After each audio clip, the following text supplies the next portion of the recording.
నిజామాబాద్ జిల్లా కోటగిరి మండల కేంద్రంలో గల మార్కెట్ కమిటీ గోదాంలో రైతులు వరి ధాన్యం నిల్వకు సంబంధించిన వివరాలు తెలుసుకుందామని జిల్లా డెలిగేట్ స్థానిక ఎంపీటీసీ కొట్టం మహేందర్, కోటగిరి కాంగ్రెస్ పార్టీ అధ్యక్షులు షాహిద్ హుస్సేన్, స్థానిక కాంగ్రెస్ అధ్యక్షులు అయ్యూబ్, రైతులు శ్రీనివాస్ మార్కెట్ కమిటీలో తనిఖీలు నిర్వహించి గోదాంలో ఉన్నటువంటి వరి ధాన్యంకు సంబంధించిన రైతులకు సంబంధించిన వివరాలు మార్కెట్ కమిటీ సెక్రటరీ శ్రీనివాస్ ను కోరడంతో 36 మంది రైతులకు సంబంధించిన ధాన్యం ఉందని వివరించారు. కానీ అది రైతుల ధాన్యమని ఎలాంటి ఆధారాలు లేకపోవడంతో ఆధారాలు చూపించడంలో సెక్రటరీ విఫలమయ్యారు. 4000 బస్తాల కంటే పైచిలకు ధాన్యాన్ని ఎలాంటి పత్రాలు ఆధారాలు లేకుండా నిల్వ ఉంచి కొందరు రైస్ మిల్లర్లు వరి ధాన్యం ఉంచవచ్చని తెలియంది. ప్రస్తుతం ఉన్న మార్కెట్ కమిటీ సెక్రటరీ రైస్ మిల్లర్లను వరి ధాన్యం తీసివేయాలని పలుమార్లు చెప్పినా కూడా రైస్ మిల్లర్లు మార్కెట్ కమిటీ గోదాంను ఖాళీ చేయడం లేదని వివరించారు. కాంగ్రెస్ పార్టీ నాయకులు మాట్లాడుతూ రైతులు పండించిన వరి ధాన్యం నిల్వ ఉంచకపోవడంతో రైతుల కోసం పనిచేయాల్సిన మార్కెట్ కమిటీ రైస్ మిల్లర్ల కోసం పనిచేస్తున్నారని, తక్షణమే గోదాంలో నిల్వ ఉన్న 4000 బస్తాల వరి ధాన్యం మార్కెట్ కమిటీ చైర్మన్ దని బట్టబయలు అయిందని, చైర్మన్ కి ఎక్కడి నుంచి ఇంత ధాన్యం వచ్చిందో ఆధారాలు చూపించాలని ఈ సందర్భంగా వారు ప్రశ్నించారు.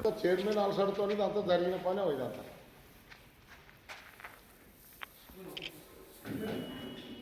ఈ రైస్ మిల్లర్ ధాన్యం మార్కెట్ కమిటీ చైర్మన్ హమీద్ గారి యొక్క ధాన్యం. ఆయనకు పొలం ఎంత ఉంది? ఆయనకు 1 ఎకరం పట్ట ఉంటుంది. ఆయన కౌలు చేసేవాడు కాడు. 50 ఎకరాల భూమి లేదు. కాకపోతే బీఆర్ఎస్ పాలనలో ఏదైతే నిన్నగాక మొన్న మాట్లాడిన మా గౌరవ స్పీకర్ మరియు మా శాసనసభ్యుడు కాంగ్రెస్ టీంలకు 420 అని మాట్లాడినటువంటి పెద్ద మనిషికి నేను నా శిరస్సు వంచి అడుగుతున్నా, అయ్యా నీ యొక్క బీఆర్ఎస్ కార్యకర్త చైర్మన్ చేసిన పని 4000 బస్తాలు తీసుకొచ్చి మార్కెట్ కమిటీ గోదాంలో పెట్టిండు. ఎటువంటి ఆధారాలు లేకుండా మీ కార్యకర్తలు 420 పనికి పాల్పడి ఈ పొద్దు అతలాకుతలం చేసేసి బీఆర్ఎస్ పార్టీని నాశనం చేసినటువంటి మీ కార్యకర్తలు దీనికి మీరు సమాధానం చెప్పాలని నేను మీడియా ద్వారా తెలియజేస్తా ఉన్నా. ఎందుకంటే 2 నెలలు కూడా కాలే కాంగ్రెస్ ప్రభుత్వం వచ్చి మీరు 420 అని మాట్లాడారు. మీ వయసుకు మేము విలువిచ్చినాం, మీకు గౌరవం ఇచ్చినాం, మీరు మా శాసనసభ్యులు చాలా మంచివారు అనుకున్నాం.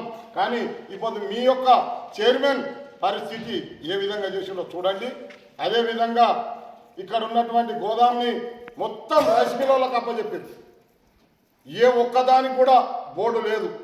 ఏ ఒక్కరిది కూడా ఇది ఎవరి ధాన్యం అన్నది కూడా అడ్రస్ లేకుండా గత్యంతరం లేకుండా ఉన్నటువంటి కోటగిరి మార్కెట్ కమిటీ ఈ విధంగా నడిపిస్తున్నారు.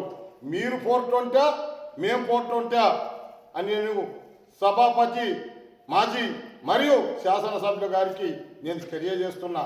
అయ్యా ఇక ముందు మీరు ఇంకొకసారి కాంగ్రెస్ గురించి 420 అనడము సరికాదు. ముందు మీ కార్యకర్తలని సరిచేయండి. ఈ 420 పనిని తక్షణమే ఈ అడ్డెవరియో తెలియాలి.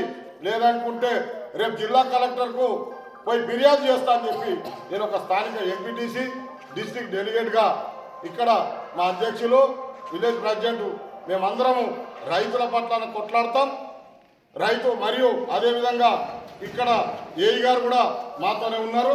వారు చెప్తున్నారు ఇది చైర్మన్ గారు అడ్డని చెప్పేసారు. మేము తెలియజేస్తా ఉన్నాం.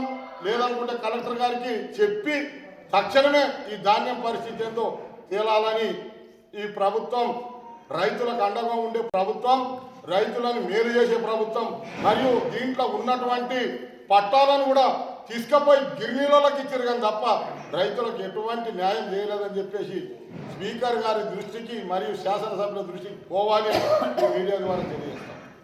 మరిన్ని అప్డేట్స్ కోసం మా ఛానల్ని సబ్స్క్రైబ్ చేయండి.